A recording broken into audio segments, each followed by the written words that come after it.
Big boss ആദിലെ നമ്മുടെ confection റൂമിലേക്ക് വിളിപ്പിച്ചിട്ട് ചോദിക്കുന്നുണ്ട് എന്താണ് പ്രേക്ഷകരോട് പറയാനുള്ളത്. അപ്പോൾ പറയുന്നുണ്ട് പ്രേക്ഷകർ ഒരു വിഭാഗം ആൾക്കാർ ഇഷ്ടപ്പെടുമെന്ന് ഒരിക്കലും വിചാരിച്ചില്ല. അവരുടെ ആ ഒരു വിഭാഗത്തിൻ്റെ ഒരു സപ്പോർട്ട് ഉണ്ടെന്ന് നന്നായിട്ട് മനസ്സിലായി. അതുകൊണ്ടാണ് ഞാൻ ഇപ്പോഴും ഇവിടെ നിൽക്കുന്നത്. ഞങ്ങൾ 2 കണ്ടസ്റ്റൻ്റായിട്ട് വന്നതല്ലായിരുന്നു, ഒറ്റയ്ക്കായിട്ടാണ് വന്നത്. ഇവിടെ വന്നിട്ട് പിന്നെ 2 നിന്നിട്ട് ഞങ്ങൾക്ക് സപ്പോർട്ട് ചെയ്തതിനകത്ത് വളരെ നന്ദിയുണ്ട്. ഞങ്ങൾക്ക് ഭയങ്കര പ്രൗഡാണ്. ഫൈനൽ 5 എനിക്ക് കയറാൻ പറ്റുമെന്ന് ഞാൻ വിശ്വസിക്കുന്നു എന്നൊക്കെ പറഞ്ഞിട്ട് കുറേ കാര്യങ്ങൾ പറയുന്നുണ്ട്. അത് കഴിഞ്ഞിട്ടാണ് എന്തെങ്കിലും ഉണ്ടെങ്കിൽ തുറന്ന് പറയാമെന്ന് ബിഗ് ബോസ് ഒരു ഓപ്ഷൻ കൊടുക്കുന്നു. അപ്പം എന്തെങ്കിലും വിഷമങ്ങളോ ബുദ്ധിമുട്ടുകളോ ഇവിടെ ഉണ്ടോ എന്ന് ചോദിക്കുന്നുണ്ട്. മാനസിക സംഘർഷങ്ങൾ എന്തെങ്കിലും ഉണ്ടോ എന്ന് ചോദിക്കുന്നുണ്ട്. അപ്പം മാനസിക സംഘർഷങ്ങളെന്ന് പറഞ്ഞിട്ട് പറഞ്ഞു തുടങ്ങി. വേറെ എനിക്ക് മാനസിക സംഘർഷങ്ങളൊന്നും ഇവിടെ ഉണ്ടായിരുന്നില്ല.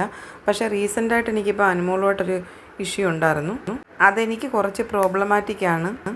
അവരുടെ ഫ്രണ്ട്ഷിപ്പിൽ ഞാൻ കുറച്ച് ഇമോഷണലി ഇൻവെസ്റ്റ് ചെയ്ത വ്യക്തിയാണ്.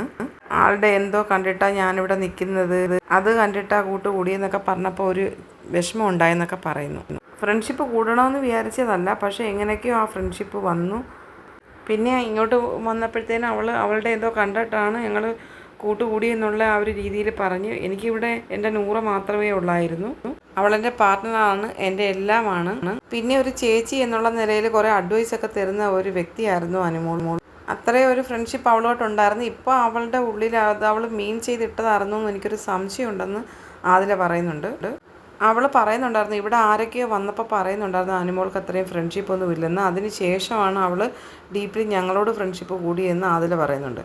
ഒരു ചാൻസ് കിട്ടുന്ന എല്ലാ സ്ഥലത്തും ഈ ആദില നൂറ അനുമോളെ കുറ്റപ്പെടുത്തുന്നതല്ലാതെ ഒരു നല്ല വാക്ക് പറയാനില്ല ഇവർക്ക്. പിന്നെ അവളുടെ ഫെയിം കണ്ടിട്ട് അവളോട് ഫ്രണ്ട്ഷിപ്പ് വെക്കേണ്ടുന്നൊരു ആവശ്യം എനിക്കൊക്കെ ഉണ്ടെന്ന് എനിക്ക് തോന്നിയിട്ടില്ല.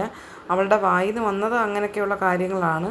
അത്ര ദാരിദ്ര്യം ഉണ്ടെന്ന് എനിക്ക് തോന്നുന്നില്ല. അത് മനസ്സിനെ ഭയങ്കര വിഷമം ഉണ്ടാക്കിയൊരു കാര്യമായിരുന്നെന്ന് ആദില പറയുന്നുണ്ട്. ഇപ്പം എനിക്ക് ആളുടെ മുഖത്ത് നോക്കാൻ പറ്റുന്നില്ല. എനിക്ക് മുഖത്ത് നോക്കുമ്പം ആൾ പറഞ്ഞ ആ വാക്കുകളും പിന്നെ അതൊക്കെ ഇങ്ങനെ റിവൈൻഡായിട്ട് വരുന്നുണ്ട്.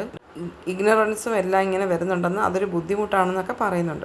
സാധാരണ എപ്പോഴും ഞങ്ങൾ ബാക്കിൽ പുറകെ പോയിട്ട് ഇങ്ങനെ സംസാരിച്ച് ക്ലിയർ ചെയ്ത് വീണ്ടും അങ്ങ് സോൾവ് ആക്കിക്കൊണ്ട് പോയിക്കൊണ്ടിരുന്നത്. പക്ഷേ ഇപ്പോൾ എനിക്ക് ഇങ്ങനെ പോയി ഇപ്പോൾ പോകാനായിട്ടൊരു മനസ്സ് വരുന്നില്ല. എനിക്ക് ആരുടെ സൈഡ് ക്യാരക്ടറായിട്ട് പോകാൻ എനിക്കിഷ്ടമല്ല. എനിക്ക് എൻ്റേതായിട്ട് ഞാൻ ക്രിയേറ്റ് ചെയ്ത എൻ്റെ ഫെയിമുണ്ട്. ഞാൻ വേറൊരാളുടെ ഫെയിമിൽ പോകേണ്ടുന്ന ഒരു ആവശ്യം ആ ഒരു ഗതികേടുണ്ടെന്നും എനിക്ക് തോന്നുന്നില്ല. അനുമോള് ആദിലെ നൂറെ യൂസ് ചെയ്തതാണോ എന്ന് ആദിലേക്ക് ഡൗട്ടുണ്ടെന്ന് വരെ സംസാരിക്കുന്നുണ്ട്. അനുമോളുടെ കുറ്റപ്പെടുത്തലുകൾ, അനുമോളെ കുറ്റം പറയുന്നത് തീരുന്നേ ഇല്ലെന്ന് കണ്ടപ്പം ബിഗ് ബോസ് വിളിച്ച് ആദില, വ്യക്തിബന്ധങ്ങൾക്കും സൗഹൃദങ്ങൾക്കും ഗ്രൂപ്പുകൾക്കും അപ്പുറം ഇത് വ്യക്തിപരമായി ജയിക്കേണ്ട ഒരു ഷോയാണ്. ഇനി ദിവസങ്ങൾ മാത്രമേ ഉള്ളൂ. മത്സരത്തിൽ ഫോക്കസ് ചെയ്യുക. ഓരോ ദിവസവും, ഓരോ മണിക്കൂറുകളും, ഓരോ നിമിഷങ്ങളും വളരെ വിലപ്പെട്ടതാണ്. മത്സരത്തിൽ ഫോക്കസ് ചെയ്യുക. എല്ലാ വിജയാശംസകളും. ബിഗ് ബോസ് വരെ മടുത്തു പോയി അനുമോളെ കുറ്റം പറയുന്നത് കേട്ടിട്ട്.